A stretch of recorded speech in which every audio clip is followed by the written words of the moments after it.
നമസ്കാരം. ശ്രീമദ് ഭാഗവതം മൂലം പ്രഭാഷണം ഭാഗം 284 284. ഓം ഗം ഗണപതയേ നമ. ഓം സം സരസ്വതേ സ്വാഹ. ഓം ശ്രീ ഗുരുഭ്യോ നമ. ഓം ശ്രീ രംഗനാഥ ശർമ്മണേ നമ. നാരായണ നാരായണ നാരായണ നാരായണ നാരായണ നാരായണ നാരായണ നാരായണ നാരായണ നാരായണ നാരായണ. ഓം ശ്രീകൃഷ്ണാർപ്പണമസ്തു. ഓം ശ്രീകൃഷ്ണായ പരബ്രഹ്മണേ നമ. ഓം ശ്രീകൃഷ്ണായ പരമാത്മനേ നമ. ഹരേ രാമ രാമ രാമ ഹരേ ഹരേ, ഹരേ കൃഷ്ണ കൃഷ്ണ കൃഷ്ണ ഹരേ ഹരേ. ഓം ശ്രീ രുക്മിണീ സത്യഭാമ സമേത ശ്രീ ഗോപാലകൃഷ്ണസ്വാമിനേ നമ. ശ്രീമദ് ഭാഗവതം തൃതീയ സ്കന്ധം 25-ാമത്തെ അധ്യായം. അതിൽ 12-ാമത്തെ ശ്ലോകമാണെന്ന് പറയേണ്ടത്. മൈത്രേയ ഉവാച ഇതി സ്വമാധുർനിരവദ്യമീപ്സിതം നിശമ്യ പുംസാമവർഗവർദ്ധനം ധിയാഭിനന്ദ്യാത്മവതാം സദാം ഗതിർബഭാഷ ഈശൽ സ്മിത ശോഭിതാനന. ഇതാണ് ശ്ലോകം. അതിൻ്റെ വാക്കാർത്ഥം പറഞ്ഞത്, പുമാന്മാർക്ക് സാത്വികനിധികൾ മോക്ഷത്തിൽ താൽപ്പര്യത്തെ വർദ്ധിപ്പിക്കുന്നതും ദോഷരഹിതവുമായ സ്വന്തം ജനനിയുടെ അമ്മ മാതൃദേവോ ഭവ ഇപ്രകാരമുള്ള അഭീഷ്ടത്തെ ഏത് തത്വശാസ്ത്രങ്ങളിൽ കൂടിയാണ് ക്രമമുക്തി ധർമാർത്ഥകാമ മോക്ഷത്തിലേക്ക് എത്തുക? അതാണ് മകനോട് ചോദിക്കുന്നത്. അപ്പോൾ സ്വന്തം ജനനിയുടെ ഇപ്രകാരമുള്ള അഭീഷ്ടത്തെ കേട്ടിട്ട് ബുദ്ധി കൊണ്ട് അഭിനന്ദിച്ചിട്ട്, അല്ലാണ്ട് മസിൽ പവർ മണി പവർ നോക്കിയിട്ടൊരാളെ അഭിനന്ദിക്കരുത്. തന്നെ ഉപവസിക്കുന്ന സത്തുക്കളുടെ പ്രാപ്യസ്ഥാനഭൂതനായ ഭഗവാൻ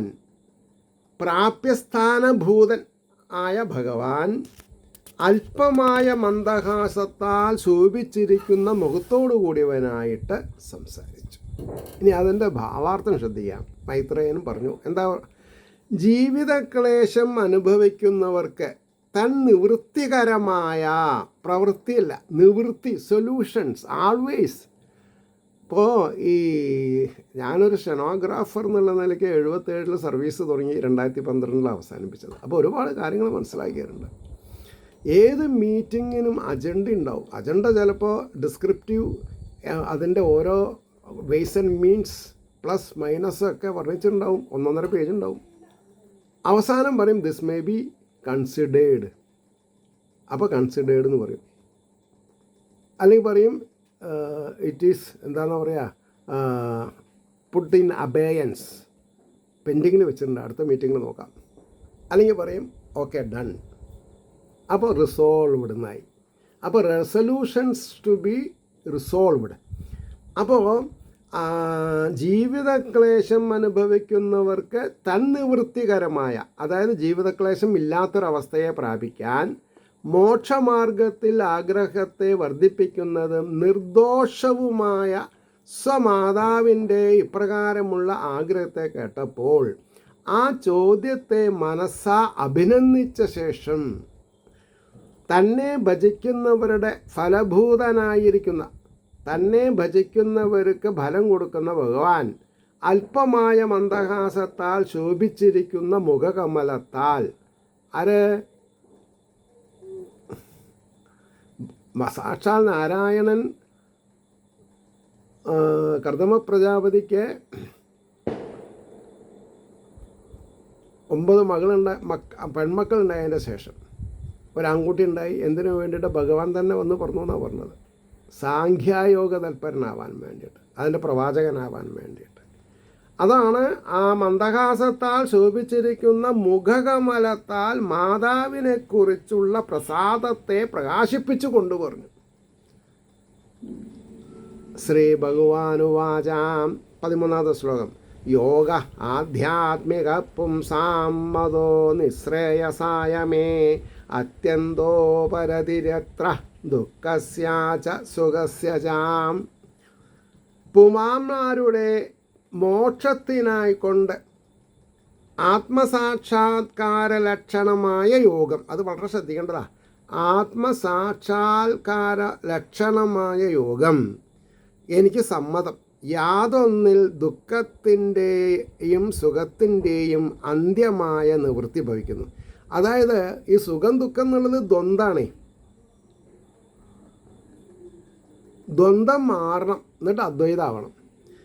ശ്രീ ഭഗവാൻ അരുളി ചെയ്തു. അതിൻ്റെ ഭാവാർത്ഥം പറയാം. സംസാരത്തിൽ നിന്ന് മോചിക്കണമെന്ന ആഗ്രഹമുള്ളവർക്ക് പ്രകൃതിയിൽ നിന്ന് വേറിട്ടിരിക്കുന്ന ആത്മാവിനെ സാക്ഷാത്കരിപ്പാൻ ഉപകരിക്കുന്ന ഉപായഭൂതമായ യോഗമാണ് എനിക്ക് സമ്മതമായിരിക്കുന്ന മോക്ഷസാധനം. എന്തുകൊണ്ടെന്നാൽ ആത്മസാക്ഷാത്കാരം കൊണ്ട് ദേഹം, ഇന്ദ്രിയങ്ങൾ, അന്ധക്കരണം ഇവയിലുണ്ടായിരുന്ന ആത്മബുദ്ധി ഇല്ലാതാവും. അതായത് ഈ എന്താണെന്നാ പറയുക, നരകത്തെ പോകാൻ ഉപയോഗിക്കുന്നതാണ് ഇന്ദ്രിയങ്ങൾ. അതിനെ എന്താ പറയുക, മോക്ഷപ്രാപ്തിക്ക് വേണ്ടി ഉപയോഗിക്കാൻ സാധിക്കും വേണം. അപ്പോൾ സംസാരധർമ്മങ്ങൾ നിമിത്തമുണ്ടാകുന്ന ദുഃഖവും സുഖവും രണ്ടാമതുണ്ടാകാത്ത വിധത്തിൽ നിവർത്തിക്കും. പ്രകൃതി കാര്യങ്ങളായ ദേഹേന്ദ്രിയ അന്ധക്കരണങ്ങളിൽ ആത്മാധ്യാസം നിമിത്തമുണ്ടായ ശോകമോഹാദികൾ പുനർജന്മത്തിന് കാരണങ്ങളാണ്. അപ്പം എന്തുണ്ടാവാൻ പാടില്ല? ശോകമോഹാദികൾ. ശോകം ഉണ്ടാവരുത്, മോഹം ഉണ്ടാവരുത്. ആനന്ദം, പരമാനന്ദം, സച്ചിദാനന്ദം, ചിന്മയാനന്ദം. അപ്പോൾ പറഞ്ഞു, ശോകമോഹാദികൾ പുനർജന്മത്തിന് കാരണമാണ്. അവയുടെ ആത്യന്തിക നാശത്തിന് കാരണം യോഗം യാതൊന്നോ അതാണ് ഉത്തമമായ മോക്ഷസാധനമെന്ന് ഉപദേശിച്ചത് എന്ന് പറഞ്ഞു. ഇനി 14-ാമത്തെ ശ്ലോകം ശ്രദ്ധിക്കുക. തം ഇമം തേ പ്രവക്ഷ്യാമി യമവോചം പുരാണഘേ ഋഷീണാം ശോതുകാമാനാം യോഗം സർവാംഗനൈപുണം. അപ്പോൾ കേൾപ്പാൻ ആഗ്രഹിച്ച ഇല്ലേ, അവരവരുടെ ഇഷ്ടജനങ്ങൾ അവരവർക്ക് കേൾക്കാൻ ഇഷ്ടമുള്ളത് പറയുമ്പോൾ ഉണ്ടാവുന്നൊരു സന്തോഷമുണ്ട്.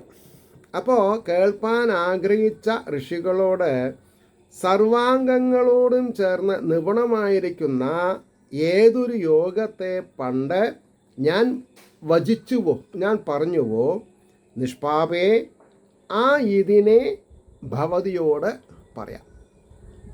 അതിൻ്റെ ഭാവാർത്ഥം നോക്കിക്കോളൂ. പണ്ട് മോക്ഷമാർഗം കേൾപ്പാൻ ആഗ്രഹിച്ച ഋഷികളോട് യമനിയമാദികളായ സർവാംഗങ്ങളോടും കൂടിയിരിക്കുന്നത് കൊണ്ട് മോക്ഷം സാധിപ്പാൻ സമർത്ഥമായിരിക്കുന്ന യാതൊരു യോഗത്തെ ഞാൻ പറഞ്ഞുവോ, ആ യോഗം തന്നെ പരിശുദ്ധ അന്ധകരണയുക്തയായ ഭവതിക്ക് ഉപദേശിക്കാം. അമ്മേനെ എന്താ സല്യൂട്ട് ചെയ്തത്? ഭവതി.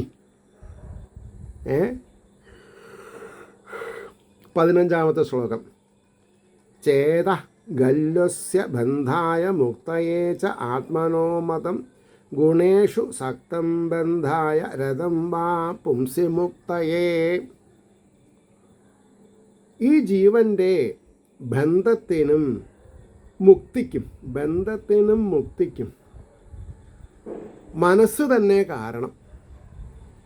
പോസിറ്റീവായ മോക്ഷം, നെഗറ്റീവായ ബന്ധം എന്ന് സമ്മതം. ഗുണങ്ങളുടെ കാര്യങ്ങളായ വിഷയങ്ങളിൽ താല്പര്യമുളവായിട്ട് ബന്ധത്തിനും ഈശ്വരനിൽ താല്പര്യമുള്ളവതായിട്ടാവട്ടെ മുക്തിയും. ഒന്ന് ലൗകികം, ഒന്ന് ഡിവൈൻ. ഇത്ര ആലോചിച്ചാൽ മതി. ഇനി അതിൻ്റെ ഭാവാർത്ഥാണ് പറഞ്ഞത്. യോഗമാണ് മോക്ഷസാധനങ്ങളിൽ വെച്ച ഉത്തമം എന്ന് പറഞ്ഞതിന് കാരണം, യോഗം എന്ന് പറഞ്ഞാൽ കൂടിച്ചേരുക എന്ന അർത്ഥം പറയാം. ഭഗവാനിൽ കൂടിച്ചേരുക, ഭഗവാനായി മാറുക. അപ്പം യോഗമാണ്, ഭക്തിയോഗം എന്ന് പറഞ്ഞാൽ ഭക്തിയിൽ മുങ്ങി കുടിക്കുക തന്നെ. യോഗമാണ് മോക്ഷസാധനങ്ങളിൽ വെച്ച ഉത്തമം എന്ന് പറഞ്ഞതിന് കാരണം കാണിക്കുന്നു. ഈ ജീവാത്മാവിന് ബന്ധത്തിനും മുക്തിക്കും കാരണമായിരിക്കുന്നത് ചിത്തം ഒന്ന് തന്നെയാണെന്ന് എൻ്റെ അഭിപ്രായം. ഒരേ ചിത്തത്തിന് അന്യോന്യ വിരുക്തകാര്യങ്ങളായ ബന്ധമോക്ഷങ്ങൾ ജനിപ്പിക്കുവാനുള്ള ശക്തി എങ്ങനെ സിദ്ധിക്കുന്നുവെന്ന് ശങ്കയ്ക്ക് സമാധാനം. ഗുണകാര്യങ്ങളായ ശബ്ദാദി വിഷയങ്ങളിൽ ആഗ്രഹിക്കുന്ന ചിത്തം ബന്ധത്തിനും പരമേശ്വരനിൽ ആസക്തിയുള്ളതായിട്ട് വന്നാൽ മോക്ഷത്തിനും കാരണമായി എന്നാണ് പറഞ്ഞത്, കാരണമായി ഭവിക്കുന്നു. ഇതിനെ മുമുക്ഷുക്കൾ നിരന്തരം ഓർമ്മ വയ്ക്കണം. മോക്ഷപ്രാപ്തിക്കുള്ളവർ ഈ ഒരു സ്റ്റേറ്റ്മെൻറ്റിനെ വിലക്കെടുക്കണം. 16ാമത്തെ ശ്ലോകം. അഹം മമാഭിമാനോദ്ധേ കാമലോഭാദിഭിർമലൈ വീതം യഥാ മനഃശുദ്ധം അദുഃഖം അസുഖം സമം. ഞാൻ എൻ്റേത് എന്ന അഭിമാനത്തിൽ നിന്നുണ്ടാകുന്ന കാമം, ലോഭം ആദികളായ ദോഷങ്ങളാൽ മനസ്സ് എപ്പോൾ വിരഹിതമായിരിക്കുന്നുവോ, ഹിതങ്ങൾക്ക് വിരക്തി, ഒന്നും ആഗ്രഹിക്കാണ്ടിരിക്കുക, അപ്പോൾ ശുദ്ധമാകുന്നു.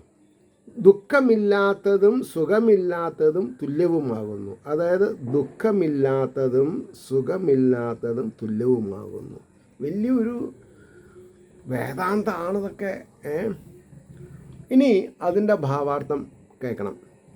ബന്ധമോക്ഷത്തിന് ചിത്തം കാരണമാണെന്ന് നിശ്ചയിച്ചതിൽ പിന്നെ ചിത്തത്തിൻ്റെ ചാഞ്ചല്യരൂപമായ ദോഷം, അതായത് ഇളക്കം.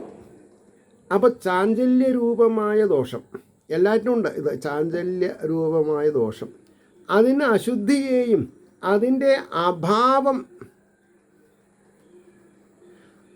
ശുദ്ധിയെയും ജനിപ്പിക്കുന്നത് കൊണ്ട് ചിത്തം ശുദ്ധമാകാതെ യോഗം സാധിക്കുന്നതല്ല എന്ന് സൂചിപ്പിച്ചുകൊണ്ട് ചിത്തശുദ്ധിക്കുള്ള മാർഗത്തെ ഉപദേശിക്കുന്നു. ശരീര ഇന്ദ്രിയാദികളിൽ ഞാനെന്നും ഭാര്യാപുത്രാദികൾ എൻ്റേതെന്നുമുള്ള അഭിമാനം, സങ്കല്പം നിമിത്തം കാമം, ലോഭം മുതലായ വൃത്തികൾ ചിത്തത്തിൽ ഉദിക്കുന്നു. അപ്പോൾ കാമക്രോധ മതമത്സര ലോഭ ഭയാദികളെ ഒഴിവാക്കിയാൽ മാത്രമേ ആത്മീയത വളരുള്ളൂ. അപ്പോൾ ശബ്ദാദി വിഷയങ്ങളെ സ്വാധീനപ്പെടുത്തുവാനും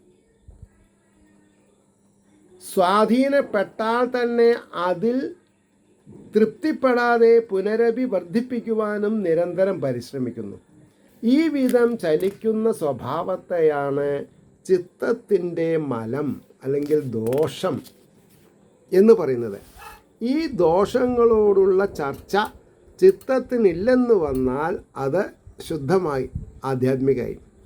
അപ്പോഴത്തെ ലക്ഷണം എന്തെന്നാൽ ശബ്ദാദി വിഷയങ്ങൾ ലഭിക്കാത്തത് കൊണ്ടുള്ള അസുഖം, ലഭിക്കുന്നത് കൊണ്ടുള്ള അസുഖവും അഭിമാനത്തെ രണ്ടവസ്ഥയിലും ആനന്ദരൂപേണ സമമായിരിക്കും. ചിത്തത്തിന് ഈ നില കിട്ടാതിരിക്കുന്ന കാലത്തിൽ യോഗം സ്വാധീനപ്പെടുകയില്ല. മനസ്സ് ശുദ്ധമായപ്പോൾ സ്വതസിദ്ധമായ ആനന്ദരൂപത്തിലായതു കാരണം അസുഖം കൊണ്ടുള്ള മൗഢ്യവും ആ ദുഃഖം കൊണ്ടുള്ള സമാധാനവും ഒരുപോലെ നിഷ്പ്രഭമായി എന്ന് മനസ്സിലാക്കണം. അവിടെ നിർത്തണം. കാരണം ഇത് ജസ്റ്റ് കീപ്പിംഗ് ദി അറ്റൻഡൻസ് അലീവ്. ഞാനുണ്ട്, ഞാനിതിന്ന് പിന്മാറിയിട്ടില്ല, എനിക്ക് അസുഖമൊന്നുമില്ല, പക്ഷെ വീട്ടിൽ വേറെ ചില തിരക്ക്. അടയ്ക്ക പൊളിക്കൽ ഒരു മെഷീൻ വാങ്ങി കോട്ടയ്ക്കലിൽ പോയിട്ട് 2500 റുപ്യ, പിന്നെ ടാക്സി അല്ലെങ്കിൽ കുറച്ച് ചില്ലറ ചിലവുണ്ടായി. അപ്പോൾ കഴിഞ്ഞ കൊല്ലം വെക്കേണ്ട അടയ്ക്ക ഇപ്പോഴാണ് പൊളിച്ചു കൊടുക്കുന്നത്. പക്ഷേ വിലയൊന്നുമില്ല, എന്നാലും ശരി. അവരവർ ജോലി കഴിഞ്ഞ് വന്ന് റിട്ടയറിൻ്റെ ശേഷം വെച്ച കവുങ്ങൊക്കെ നമ്മൾ നട്ട് നനച്ച് തലോടി അതിൽ നിന്ന് അടയ്ക്ക ഉണ്ടാക്കി നമ്മൾ തന്നെ അത് പ്രോസസ്സ് ചെയ്ത് തൂക്കി കൊടുക്കുമ്പോൾ ഉണ്ടാകുന്ന ഒരു സെൽഫ് സാറ്റിസ്ഫാക്ഷൻ മാത്രമല്ല, ഈ ജോലിയൊക്കെ ചെയ്യുമ്പോൾ ആരും നമ്മളെ കയറിയില്ല. അപ്പോൾ നമുക്ക് നാരായണ നാരായണ നാരായണ എന്ന് ജപിക്കുകയും ചെയ്യാം. പരമശയില്ലേ. അപ്പോൾ ജസ്റ്റ് ഞാൻ അറ്റൻഡ് ചെയ്തു എന്ന് പറയാൻ വേണ്ടിയിട്ട്. നമസ്കാരം.